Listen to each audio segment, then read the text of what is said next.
مگر بنی آدم ادھر ادھر گھوم رہا ہے، اس کو پتہ ہی نہیں ہے میں نے جانا کہاں ہے۔ ہاں ایسے ہی ہو گیا، آج کتنا شور ہے زندگی میں، انسان اللہ اکبر بھی کرتا ہے، نماز پڑھتا ہے، مگر کیا ہوا ذہن میں اس کے؟ سارے خیالات، ساری چیزیں اس کے ذہن میں تبھی آتی جب وہ نماز پڑھتا ہے، جبکہ نماز کیا ہے؟ تکبیرۃ الاحرام، یعنی بہت سی چیزیں حرام ہو گئی، حلال چیز بھی آپ نہیں کر سکتے نماز میں، آپ نماز میں کھانا نہیں کھا سکتے، نماز باطل ہے، ٹوٹ جائے گی۔ کیوں؟ کہا نہیں، اس وقت جب حاضر ہوئے ہو تو صرف خالق کے آگے ہو بس۔ ہمارے بدن ظاہری طور پر خالق کے آگے ہیں، ہمارا دل خالق کو نہیں جھک رہا، سر سجدے میں مگر دل صنم کا دل ہے، دل میں کوئی اور ہے۔ اور وہ کیسے ہوگا؟ ایسے تھوڑی ہوگا آپ نے وضو کیا، نماز پڑھی تو آپ بولے میں ایک دم ولی اللہ بن جاؤں، میری نماز بھی آیت اللہ بہجت جیسی ہو جائے، نہیں ہوگا۔ جب آپ کا پورے 24 گھنٹے خدا کے لیے نہیں، تو پھر آپ نماز میں اپنے ذہن کو خدا کے لیے کیسے لے کر آئیں گے؟ کیوں؟ کیونکہ آیت اللہ قاضی طباطبائی فرماتے تھے یہ دل جو ہے یہ صرف خدا کے لیے ہے، اسے کسی اور کو کرائے پہ مت دو۔ لیکن آج دنیا میں اتنا میلہ لگا ہوا ہے کہ ہر کوئی ہمارے دل کا خریدار ہے، ایسے ہی ہے نا؟ اور ہم بھی دل بیچ دیتے ہیں، نفس بیچ دیتے ہیں، اتنا سستا بیچ دیتے ہیں، جبکہ مولا متقیان حضرت علی ابن ابی طالب علیہ السلام، ما صلی علی محمد، امام ارشاد فرماتے ہیں تمہارے نفس کی کم سے کم قیمت جنت ہے، نفس کی کم سے، عزیزان محترم کلام امیر کی طرف بھی متوجہ ہو نا، صرف واہ واہ کر کے گھر چلے جائیں فائدہ کوئی نہیں ہے۔ کلام امیر کیا ہے؟ امیر کا کلام کیا ہے؟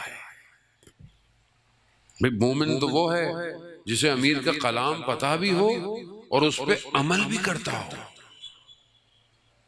ہم میں سے کتنوں کو دل چاہتا ہے، میں نہیں کہہ رہا خدا نخواستہ آپ نہیں پڑھتے ہوں گے، پڑھتے ہوں گے، کتنوں کا دل چاہتا ہے کہ ہم اپنے مولا کا کلام پڑھیں؟ کتنے لوگ پڑھتے ہیں؟ ہماری موبائلوں میں سب کچھ ہے، کلام امیر ہے؟ جس کا موبائل مولا ہی نہیں۔ اب آپ بولیں گے مولانا صاحب اس میں دھمالے تو ہیں، منقبضیں تو ہیں، آپ کا ویڈیو کلپ بھی ڈالا ہوا ہے ہم نے۔ ہم کچھ نہیں ہیں، ہماری کوئی حیثیت نہیں ہے، اصل وہ ہے۔ اگر وہ زندگی میں ویسے ہیں جیسے وہ چاہتے ہیں، نہ کہ میں جیسے چاہتا ہوں، جیسے میرا دل چاہے میں ویسے مولا کو مانوں، نہیں، ایکسپٹ نہیں ہے۔ جیسے مولا نے کہا ہے ویسے مانو، ویسے مانو۔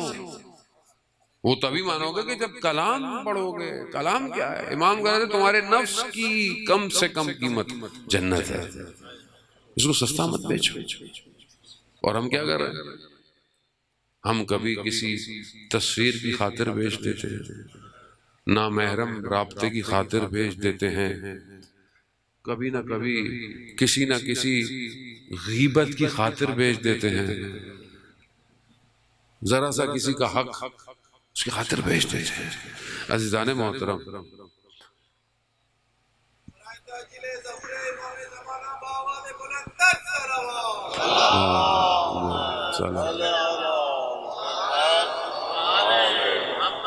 عزیزان محترم، ہم خود اپنے نفس کو دیکھیں۔ دنیا میں شور ہے، یہ دنیا بنی اس لیے کہ انسان کو ڈسٹریکٹ کرے، اس کی توجہ کو، خدا نے بنائی ایسے، لیکن خدا نے اس کو بنا کر یہ نہیں بولا کہ دنیا کو چھوڑ دو، دنیا کو ترک کر دو، نہ، دنیا کو ترک کرنا طریقہ نہیں ہے کہ آپ مزاروں میں چلے جائیں، خانقاہوں میں بیٹھ جائیں، نہیں، اسلام یہ نہیں کہتا دنیا میں رہیں۔ آیت اللہ عثمان بہجت فرماتے تھے کہ زہد کی تعریف ترک دنیا نہیں ہے، زہد کی تعریف یہ ہے کہ دنیا ہو، دل دنیا میں نہ ہو۔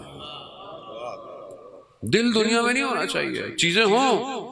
خوب مومن کی جو صفات ہیں، جسے کوئی کلام امیر کتنا خوبصورت ہے، امام جب مومن کی خصوصیتیں بتاتے ہیں تو مومن کی صفات میں جان محترم کہ اگر اسے کچھ ملتا ہے تو وہ بہت خوش نہیں ہوتا. اسے کچھ مل رہا ہے نا، بہت خوش نہیں ہوتا، اور اس سے کچھ چھن جائے تو بہت افسوس بھی نہیں کرتا. یہ صفت ہے، کیا یہ ہمارے اندر پائی جاتی ہے؟ ہم تو اگر کوئی چیز حاصل کرنی ہو، ہماری حیثیت کچھ چلا جائے تو ہمارا دل بھی چلا جاتا ہے. اس کا مطلب ہے کہ ہم ان صفات، خدا نخواستہ ایسا نہیں کہ آپ لوگ مومن نہیں ہیں، مومن ہیں تبھی تو بیٹھے ہوئے ہیں نا. اپنے آپ کو اپ گریڈ کریں. موبائل کو آپ اپ گریڈ نہیں کریں سافٹ ویئر ڈاؤن لوڈ نہیں ہوتا. تو ہمیں بھی تو اپ گریڈ کی ضرورت ہے کہ نہیں ہے؟ 12ویں تک پہنچنے کے لیے بہت اپ گریڈیشن چاہیے. کب تک آپ پیچھے کھڑے رہیں گے؟ آگے آؤ، اپ گریڈ کرو اپنے آپ کو. تو عزیزان محترم، مومن کی یہ صفت، اپنے آپ کو سکین کریں، امیر کے کلام کو پڑھیں اور اپنے آپ کو دیکھیں میں اس کے قریب ہوں یا نہیں ہوں. مولا ایک اور صفت بتاتے ہیں کہ مومن کا چہرہ حشاش ہوتا ہے، خوش ہوتا ہے، لیکن اس کا دل حزن میں ہوتا ہے، غمگین ہوتا ہے. کیوں؟ کہ خدا کی ملاقات کے لیے. کیا میرا دل ایسا ہے کہ میں خدا کی طرف بڑھوں؟ عزیزان محترم، بہرحال آپ مجلس سنتے رہتے ہیں ساری، اور آگے سارا سال بھی انشاءاللہ سنتے رہیں گے.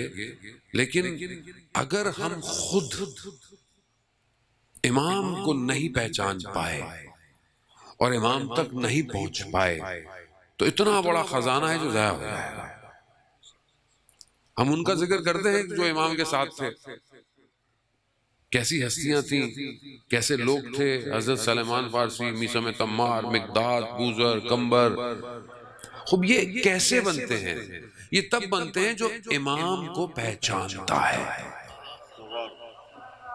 کیا ہم امام کو پہچانتے ہیں؟ کیا ہم امام کو اس مقام پہ درک کرتے ہیں کہ امام کہتے کسے؟ امام شیعہ سنی ہوگا نہیں ہے، امام تو کائنات کا ہے. کیا ہم امام کی معرفت کو حاصل کر رہے ہیں؟ اور ہمارے لیے جو چیز واجب ہے وہ ہمارے زمانے کے امام کی معرفت ہے. آپ کیونکہ حدیث کیا ہے کہ جو اپنے زمانے کے امام کو نہیں پہچانا وہ جہالت کی موت مرا ہے. تو کیا ہم اپنے زمانے کے امام کو پہچانتے ہیں؟ کتنا پہچانتے ہیں؟ کیسے پہچانتے ہیں؟ خوب آپ آپ بولے جی میں فلانے سے محبت کرتا ہوں، تو آپ کی محبت نظر آئے نا. کیسے آپ بولیں گے؟ آپ بولیں والدین سے اپنے، خدا آپ کے والدین کا سایہ پر قائم رکھے. آپ اپنے والدین سے بولیں میں والد صاحب آپ سے محبت کرتا ہوں، تو آپ کے والد آپ کو کوئی کام بولیں تو آپ کیا بولیں گے؟ وہ میں تو نہیں کر سکتا ہے. تو بولیں گے تو محبت کا دعویٰ کیسا کر رہے ہیں؟ محبت کیسی محبت ہے یہ؟ خوب اس محبت کا اظہار آپ کیسے کریں گے؟ یہ آپ صرف دعویٰ کریں گے کہ بس میں محبت کرتا ہوں لیکن میں کر نہیں سکتا. تو اس کا مطلب ہے کہ آپ کو محبت نہیں ہے. اب میں کہوں کہ میں امام زمانہ کا جو ہے وہ موتی ہوں، اطاعت کر رہا ہوں، امام کا انتظار کر رہا ہوں، تو یہ انتظار آپ کے وجود سے نظر آئے نا، نظر آنا چاہیے. اور لیکن نہیں مولانا صاحب ٹائم نہیں ہے، زندگی بہت مصروف ہے، کام ہے، پڑھائی ہے، زندگی ہے. امام کہاں ہے پھر؟ امام ہماری زندگی میں کہاں ہے؟ اور یہ سب کچھ کس لیے ہے؟ یہ مجلس، یہ عزاداری، یہ جشن، اس کا اصلی وارث کون ہے؟ امام.